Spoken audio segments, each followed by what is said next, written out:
की साइंस की पढ़ाई करेंगे और जो साइंस में आपका चैप्टर नंबर 10 है, ठीक है, जिसका नाम है प्रकाश परावर्तन तथा अपवर्तन। इसी के हम लोग पाठ नंबर 17वां पाठ में क्लास पढ़ाई करेंगे, ठीक है। और आज के टॉपिक में हम लोग क्या जानेंगे, तो आज हम लोग जानेंगे पार्श्विक विस्थापन। ऐसे पार्श्विक विस्थापन के बारे में कुछ हम लोग पिछले पाठ में पढ़ चुके हैं। पिछले पाठ में हम लोग पार्श्विक विस्थापन को बता दिए थे, लेकिन उसका नोट्स नहीं लिखे थे, ठीक है। तो आज हम लोग जानेंगे पार्श्विक विस्थापन होता है क्या है, इसके बाद जानेंगे कि इसको कौन से कारक है जो प्रभावित करते हैं, ठीक है ना। और इसके बाद जो प्रकाश का अपवर्तन होता है, इसका हम लोग बोले थे ना कि डेली लाइफ में बहुत सारी चीजें लोग इसका घटना देखते हैं। जैसे छड़ी आपको टेढ़ा दिखाई देता है, पानी में कोई छड़ी या पेंसिल को ऐसे पानी में तिरछा करके डुबाओगे तो वो मुड़ा हुआ नजर आएगा, या पानी में जो सिक्का आप डालोगे तो कुछ ऊपर नजर आएगा।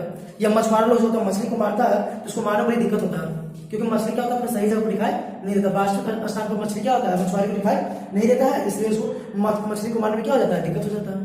तो ये सब कैसे होता है, इसका क्या कारण है, ये सब हम लोग जानेंगे। या ये आप भी देखोगे कि किताब में जो छपा हुआ अक्षर है उसके ऊपर जैसे आप कांच का कोई टुकड़ा रख के देखते हो तो उठा हुआ नजर आता है, देखो ना। किताब में कोई अक्षर छपा हुआ है और उसके ऊपर आप क्या किए, कांच रख लिए, ऐसे देखते हो आप तो अक्षर जो उठा हुआ नजर आता है। तो ये सब होता क्यों है, क्या कारण है, हम लोग ये सब जानेंगे, ठीक है ना। तो आज के वीडियो में ये सब जानेंगे। तो सबसे पहले हम लोग जानेंगे पार्श्विक विस्थापन होता है क्या। तो बहुत ही सिंपल सा डिफिनेशन, बहुत इजी और सिंपल डिफिनेशन है पार्श्विक विस्थापन का। वो क्या है, ध्यान से सुनिए। आपतित किरण और निर्गत किरण, आपतित किरण और निर्गत किरण के बीच की लंबिक दूरी को क्या बोलते हैं, पार्श्विक विस्थापन।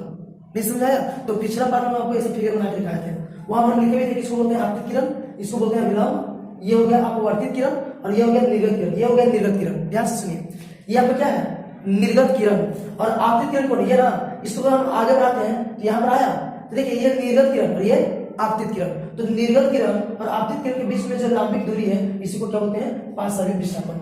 समझाया नहीं, कोई दिक्कत। आपतित किरण, सॉरी यहाँ आपतित किरण और निर्गत किरण, आपतित किरण और निर्गत किरण के बीच की जो लंबिक दूरी है, लंबवत दूरी है, परपेंडिकुलर डिस्टेंस जो है उसी को बोलते हैं पार्श्विक विस्थापन। याद हो जाएगा, याद हो गया, हो गया। चलिए अब इसको कौन कौन सा कारक प्रभावित करता है कि ना पार्श्विक विस्थापन को। तो सबसे पहला कारक है कांच स्लैब की मोटाई। ये जो कांच का टुकड़ा है ना, इसकी मोटाई, जैसे जैसे इसकी मोटाई को बढ़ाएंगे पार्श्विक विस्थापन भी क्या होगा, बढ़ेगा। जैसे जैसे मोटाई को घटाएंगे पार्श्विक विस्थापन भी क्या होगा, घटेगा। आगे समझे, मतलब पार्श्विक विस्थापन जो है मोटाई में क्या होता है, समानुपाती होता है। किसके मोटाई के, कांच के स्लैब की मोटाई के। कांच का जो स्लैब है इसकी मोटाई के पार्श्विक विस्थापन क्या होते हैं, समानुपाती। समानुपाती का पहले अर्थ समझ लीजिए। समानुपाती का अर्थ होता है कि एक बढ़ेगा तो दूसरा भी बढ़ेगा, एक घटेगा तो दूसरा भी घटेगा। एक होता है व्युत्क्रमानुपाती, एक क्या होता है, व्युत्क्रमानुपाती। इसका मतलब होता है कि एक बढ़ेगा तो दूसरा घटेगा, एक घटेगा तो दूसरा बढ़ेगा।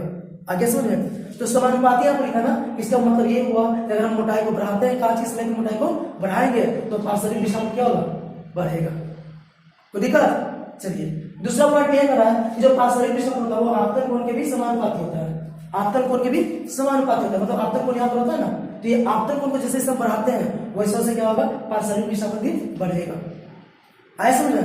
आपतन कोण को आप जैसे जैसे बढ़ाओगे वैसे वैसे पार्श्विक विस्थापन क्या होगा, बढ़ेगा। चलिए ठीक है। नेक्स्ट है कांच के स्लैब का जो अपवर्तनांक होता है इसका भी समानुपाती। जैसे जैसे हम अपवर्तनांक बढ़ाएंगे, किसका, कांच का, कांच का जैसे जैसे अपवर्तनांक बढ़ेगा वैसे वैसे क्या होगा, पार्श्विक विस्थापन भी बढ़ेगा। ठीक है। मान लीजिए कि ये कोई कांच का टुकड़ा जिसका अपवर्तनांक कम है तो विस्थापन क्या होगा, कम होगा। कोई कांच का अलग से टुकड़ा लिए जिसका अपवर्तनांक क्या है, अधिक है, तो उसका पार्श्विक विस्थापन भी क्या होगा, अधिक होगा। तो ऐसे भी ऑब्जेक्टिव पूछ सकता है कि बताइए दो कांच का टुकड़ा है, एक अपवर्तनांक इतना है, एक इतना है, तो बताइए किसमें पार्श्विक विस्थापन ज्यादा होगा। तो क्या लिखेंगे, जिसका अपवर्तनांक ज्यादा होगा उसका पार्श्विक विस्थापन भी ज्यादा होगा। आ रहा समझ ना, कोई दिक्कत। चलिए अब आगे बढ़ते हैं। अगला कह रहा है कि जो पार्श्विक विस्थापन है वो आपतित किरण का जो तरंगदैर्घ्य होता है इसका व्युत्क्रमानुपाती होता है। कहने का मतलब ये है कि तरंगदैर्घ्य जितना ज्यादा अधिक होगा उतना ही पार्श्विक विस्थापन कम होगा। व्युत्क्रमानुपाती का मतलब क्या होता है, उल्टा। व्युत्क्रमानुपाती का मतलब क्या होता है, उल्टा। मतलब जितना ज्यादा तरंगदैर्घ्य अधिक होगा, किसका, आपतित किरण का, आपतित किरण का तरंगदैर्घ्य जितना अधिक होगा ना उतना ही पार्श्विक विस्थापन क्या होगा, कम होगा।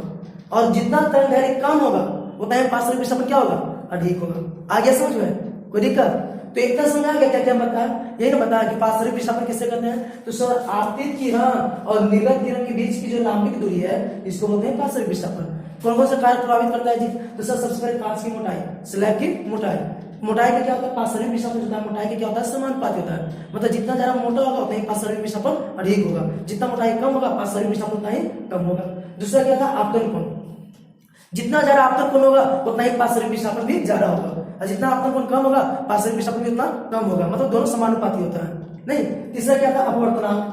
जितना अधिक अपवर्तनांक होगा कांच का उतना ही पार्श्विक विस्थापन भी अधिक होगा, जितना कम होगा अपवर्तनांक उतना पार्श्विक विस्थापन भी क्या होगा, कम होगा, मतलब ये भी समानुपाती। बस एक ही व्युत्क्रमानुपाती होता है, वो क्या, तरंगदैर्घ्य। बस ये याद रखिएगा कि जो तरंगदैर्घ्य होता है वो एक व्युत्क्रमानुपाती होता है। व्युत्क्रमानुपाती का मतलब क्या, उल्टा, मतलब तरंगदैर्घ्य जितना अधिक होगा पार्श्विक विस्थापन उतना ही कम होगा, तरंगदैर्घ्य जितना कम होगा पार्श्विक विस्थापन उतना ही अधिक होगा। आगे समझे ना, ये सब प्रभाव डालता है हमारे किस पे, पार्श्विक विस्थापन पे। कोई दिक्कत नहीं। चलिए एक पॉइंट है जो हम पिछले पार्ट में पढ़ते हैं कि कांच देखिए जो भी किरण आता है तो अपवर्तन होता है, मतलब कांच में क्या, कोई भी जब दो माध्यम होता है, एक माध्यम से दूसरे माध्यम में कोई किरण जाता है तो उसका अपवर्तन होता है। जब भी एक माध्यम से दूसरे माध्यम में किरण जाएगा, प्रकाश की किरण जाएगा, उसका क्या होगा, अपवर्तन होगा। लेकिन होता क्या है कि कभी कभी मान लीजिए कि ये एक माध्यम है, ये दूसरा माध्यम, और जब इसमें कोई किरण लंबवत आएगा 90 डिग्री पे आएगा तो इसका अपवर्तन नहीं होगा, ये बिना मुड़े सीधे निकल आएगा। आगे समझ में, कोई दिक्कत, मतलब कहने का ये हुआ, मान लीजिए जैसे कोई कांच है, ठीक है, इसमें सीधा पड़ रहा है, कोई आर्थिक किरण है जो सीधा पड़ रहा है तो इसका अपवर्तन नहीं होगा। लंबवत है मतलब 90 डिग्री पर है, इसका कोई भी अपवर्तन नहीं होगा, मतलब बिना मुड़े हुए ये सीधे निकल आएगा। क्लियर, कोई दिक्कत। चलिए अब हम लोग बोल रहे हैं कि दैनिक जीवन में बहुत सारा अपवर्तन के प्रभाव हम लोग देखते हैं ना, तो हम लोग बारी बारी से सबको जाएंगे, वो भी फिगर के साथ, ठीक है, फिगर के साथ देखेंगे ताकि आपको ज्यादा अच्छा से समझ में आ जाए।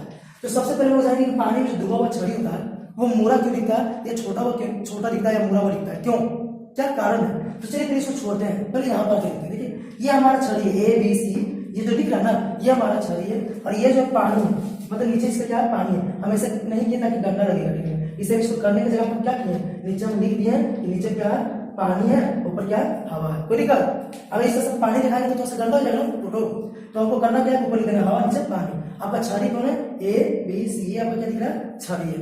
इसको तिरछा करके रखेंगे, कितने रखे हुए, तो पानी डुबा कर रखेंगे, कितने रखे हुए, आधा पानी डुबा कर रखे हुए ना।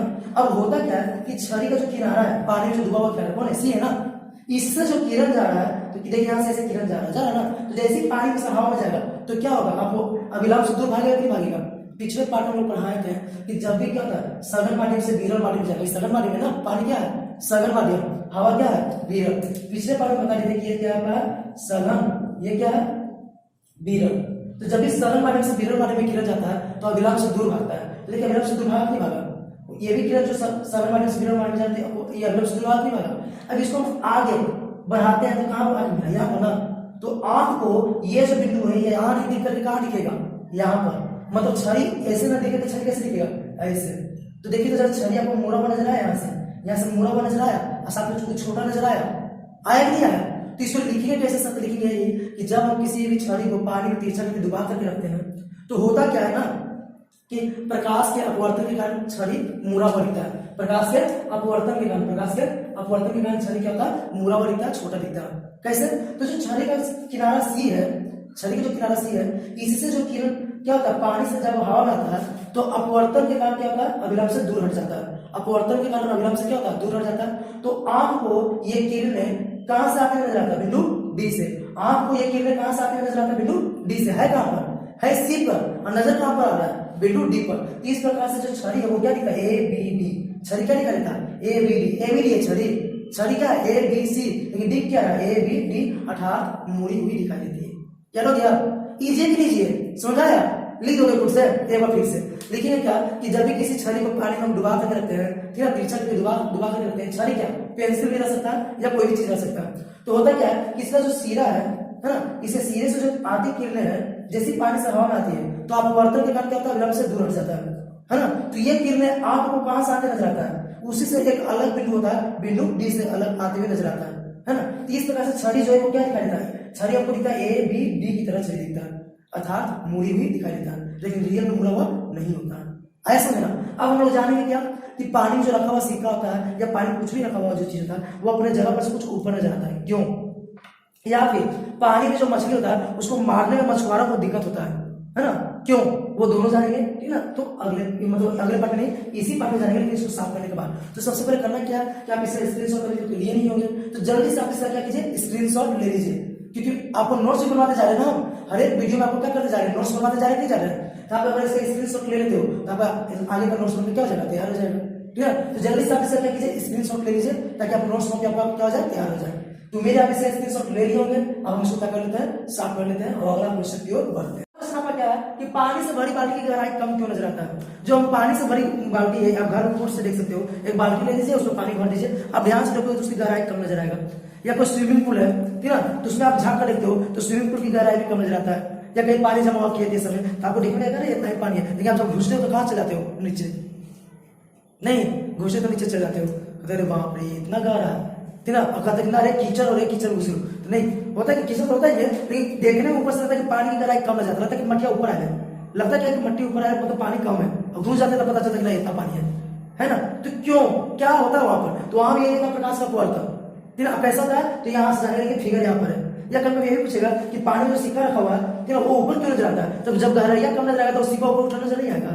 आप सोचिए ना, आप दिमाग लगाइए ना कि जब बाल्टी में पानी से सिक्का डाली है, पानी से भरा हुआ बाल्टी में सिक्का डाली है, तो जब उसका गहराइया कम नजर आ रहा है, ऊपर उठा हुआ नजर आ रहा है पेंडी, तो सिक्कों तो ऊपर उठा नजर आएगा ना। तो वो भी क्वेश्चन है, तो उसका भी आंसर आप यही देना।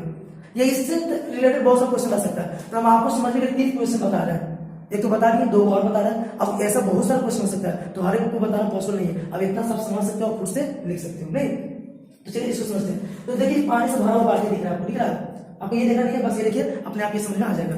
ये पानी से भरा बाल्टी दिख रहा है, मान लीजिए इसका पेंडी ये है, मानना क्या है, ये पेंडी यही ना है, तो इस पेंडी में मान लीजिए कि ये बिंदु या कोई बिंदु, ये कोई बिंदु, तो मान लीजिए इस बिंदु से जो किरण आ रहा है, जैसे पानी से हवा में आता है, तो प्रकाश के अपवर्तन के कारण ये सघन माध्यम से विरल माध्यम में आ रहा है ना, तो अविलंब की तरफ जाएगा, अविलंब से दूर भागेगा, अविलंब से दूर भागेगा ना। ये पहले ही हम आपको बता चुके हैं कि जब भी सघन से विरल माध्यम में जाएगा तो अविलंब से क्या होता है, दूर भागेगा। ध्यान रखिए, अविलंब से क्या होगा, दूर भागा, उस प्रकार से किरण भी दूर भागा। तो ये आपको ये जो किरण ना, वो कहां से आता नजर आता है, बिल्कुल अपने सामने से, इसके सामने देखते हैं तो कहां जाकर मिल रहा है, यहाँ मिला, तो यहाँ से नजर आता है। मतलब ये जो पॉइंट है आपको कहां दिखेगा, यहाँ है, यहाँ लेकिन दिख कहां रहा है, यहाँ। मतलब पेंडी जो ये वाला है, ये पेंडी आपको कहां दिख रहा है, यहाँ पर। ये मत समझिए कि पानी है, ये पेंडी आपको दिख रहा है, क्या दिख रहा है आपको, पेंडी, तो पूरे में पानी भरा हुआ है, पेंडी आपको कहां दिख रहा है, यहाँ पर। अरे इतना ही गहराई है, ऐसा आए समझना। यही होता है हर जगह, स्विमिंग पूल में हो या कहीं खेत जैसा पानी जमा हुआ है वहां पर भी। तो आप ये मत सोचेगा कि अरे खेत में तो पानी कम नजर आ रहा है, धो जाएगा, ज्यादा पानी आएगा, पढ़ रह जाओगे, है ना, निकालने वाला नहीं मिलेगा, वहीं पर तैरते रहिएगा, नहीं आया समझ में। तो अब इसका आंसर आप पूछ नहीं सकते हो कि क्या लिखेंगे कि पानी से जब भरा हुआ बाल्टी को हम देखते हैं तो उसकी गहराई कम नजर आता है। देखिए ध्यान से सुनिए, पानी से भरा हुआ बाल्टी को जो देखते हैं तो उसकी गहराई कम नजर आता है ना, किसके कारण, प्रकाश के अपवर्तन के कारण। ठीक है, होता क्या है कि जब पानी से भरा हुआ बाल्टी जब पेंटिंग से जो किरण आता है, पेंटिंग कोई पेंटिंग का बिंदु ले लीजिए, मान लीजिए पेंटिंग पर का कोई बिंदु ओ है, मान लीजिए पेंटिंग पर कोई बिंदु ओ है, तो ओ से आती किरणें जैसे ही पानी से हवा में जाता है तो प्रकाश के अपवर्तन के कारण क्या होता है ना, अविलंब से दूर मुड़ जाता है, अविलंब से दूर मुड़ जाता है। और आंख को ये किरणें कहां से आते नजर आता है, आई से, जो कि उससे कुछ ऊपर होता है, जो कि उससे कुछ क्या होता है, ऊपर होता है। अब इतना ऊपर नहीं था, मतलब हम साफ से बनाने कितना कर दिए, इससे कुछ ऊपर होता है, तो इससे नजर आता है कि जो पेंटिंग है ना वो कम गहराई पर है, मतलब ऊपर है पेंटिंग। आया समझ कोई का इसी प्रकार से हम सिक्का रख सकता है, तो उसका भी यही लिख लीजिए कि मान लीजिए कि यहाँ पर ओ क्या है, सिक्का, मान लीजिए सिक्का जब बोलेगा तब, तो मान लीजिए वो क्या है, सिक्का है। तो जब सिक्का से पानी में जो किरण आ रहा है, सिक्का से जो किरण है पानी से जैसे हवा में आता है तो अपवर्तन के कारण क्या होता है, अविलंब से दूर हो जाता है। तो आपको ये किरण कहां से आते नजर आएगा, आई से, आपको ये किरण कहां से आते हुए नजर आता है, आई से, जो कि उससे कुछ ऊपर होता है, जो कि इससे क्या होता है, कुछ ऊपर होता है, इसलिए सिक्का भी क्या होता है, ऊपर उठा हुआ दिखाई देता है। इस प्रकार से आप लिख सकते हो नहीं। उस प्रकार से अगला है मछली वाला, ठीक है, कि मछुआरा लोग मछली को मारने की दिक्कत करते हैं, बहुत से मछुआरे क्या रॉड से मछली मारता है, देखता है मछली को बहुत उसका निशाना पक्का मारता है, घुस जाता है, नहीं तो बहुत सारा मछुआरा जो होता है ना, जो पक्का उसका निशाना नहीं होता है, या फिर मान लीजिए कि उसको क्या होता है, अनुभव उतना नहीं होता है, तो उसको मछली मारने में दिक्कत हो जाता है। क्यों? क्योंकि उसको उतना पता नहीं चलता कि मछली को वहां दिख रहा था, रियल में वहीं पर है कि थोड़ा सा उससे नीचे है, ऐसा है ना, तो उसको पता नहीं चलता। अब मछली का नीचे मार देता है ऊपर, ताकि दिखाई दे रहा है कहाँ, ऊपर, तो मछली को लगेगा नहीं ना, तो मछली निकल जाता है ना, टाटा बाय बाय करके, और आदमी देखते रह जाता है। नहीं, तो ऐसा क्यों होता है सर, मतलब मछुआरे को जो मछली कुछ ऊपर नजर आता है, क्यों, या उसको मारने में दिक्कत होता है, क्यों? इसका आंसर यही है कि जब भी पानी में जो मछली स्थित है, देखिए ध्यान से, यहाँ पर जो मछली पानी में स्थित है, इससे जो किरणें आती है, तो जैसे ही पानी से हवा में आती है, जैसे ही पानी से हवा में आती है, तो ये देखिए ये किरणें यहाँ से पानी से जा रहा है कहाँ, हवा में गया ना, पानी से कहा गया हवा में, जैसे ही पानी से हवा में गया तो प्रकाश के अपवर्तन के कारण क्या अविलंब से दूर हट जाता है। तो सर अविलंब से दूर क्यों होता है, क्योंकि ये क्या है, सघन से विरल माध्यम में जा रहा है, ये पानी है ना, ये हवा, देखिए मैं तो लिख दिया, यहाँ पानी बनाने नहीं गए, बनाएंगे तो दिक्कत हो जाएगा। इसलिए ये पानी, ये हवा को दिक्कत, तो पानी से जैसे हवा में आता है तो अगला से दूर हट जाता है। तो आंख को ये कहाँ से नजर आते हुए नजर आता है, ठीक उसके बास्केट का स्थान से कुछ ऊपर। इसका देखिए ये कहाँ से, इसको अगर सीधा मिलाते हैं, सीधा मिलाते हैं कहाँ पर आकर यहाँ पर ना, तो ये जो मछली यहाँ दिख रहा है वो कहाँ दिख रहा है, यहाँ पर दिख रहा है। ये मछली है यहाँ, लेकिन दिखे कहाँ, यहाँ। तो यही से हमको मछली दिखाई देता है, हम लोग इसी पर निशाना साध देते हैं कि तो मछली नहीं, मछली का क्या है, प्रतिबिंब है। ये मछली है, ये तो मछली का प्रतिबिंब है, मछली तो यहाँ पर है, हम लोग निशाना लगाते हैं यहाँ पर, हो जाता है दिक्कत, है ना। इसलिए क्या होता है, मछुआरों को मछली मारने में क्या हो जाता है, दिक्कत हो जाता है, ठीक है। अगर आप मछली मारोगे ना तो साइंस पढ़ लिए ना, आप अच्छा से ध्यान लगा के पढ़िए, मारिए नहीं, ध्यान लगा के मछली मारिए, भुजिए खाइए, मस्त फ्राई कीजिए, है ना। चलिए ठीक है, तो उम्मीद आपको समझ में आ गया होगा। अब आपको करना क्या है, जैसे कि पहले वाले बोर्ड को आप स्क्रीनशॉट ले लिए, वैसे ही इसका भी स्क्रीनशॉट ले लीजिए और इसका आप फिगर भी बना लीजिएगा। क्या कीजिएगा, आप फिगर भी बना लीजिएगा। जब भी कोई एग्जाम में पूछा जाएगा तो आप फिगर बना के दिखाओगे ना, तो होगा क्या ना कि जो टीचर आपको कॉपी चेक कर रहे होंगे वो फिगर करके क्या हो जाएगा, इंप्रेस हो जाएगा, आपको अच्छा नंबर दे देंगे। वो समझ जाएगा कि बच्चे को क्या है, ये पूरा थ्योरी क्लियर है, तब बच्चा फिगर से रिलेटेड क्या समझा दिया, समझाने की कोशिश किया। ये लिखना तो है, साथ में फिगर भी बनाना है। तो मेरा आपको फिगर भी बनाने आ गया, फिगर बनाना बहुत ईजी है, कुछ खास है नहीं।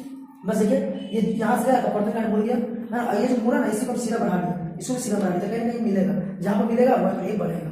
सब वही काम किया उसमें भी, ऐसे पहले वाले में भी। तो इस तरह का क्वेश्चन आपसे सॉल्व हो जाएगा, बन जाएगा, कोई दिक्कत। याद हो गया कि इसको याद कीजिएगा, याद हो गया ना, इसको याद करने की जरूरत है। तो चलिए अब मिलते हैं हम अगले वीडियो में। इसी का जो अगला पार्ट है, अभी हम लोग को लेंस पढ़ना बाकी रह गया, इसमें हम लोग को लेंस पढ़ना है, ठीक है ना। लेंस में कैसे प्रतिबिंब बनता है वो पढ़ना है, लेंस सूत्र पढ़ना है, ये सब जानेंगे अगले पार्ट में। आज इतना ही रहने दें, फिर से मिलते हैं अगले वीडियो में, ठीक है ना। इसी का अगला पार्ट है।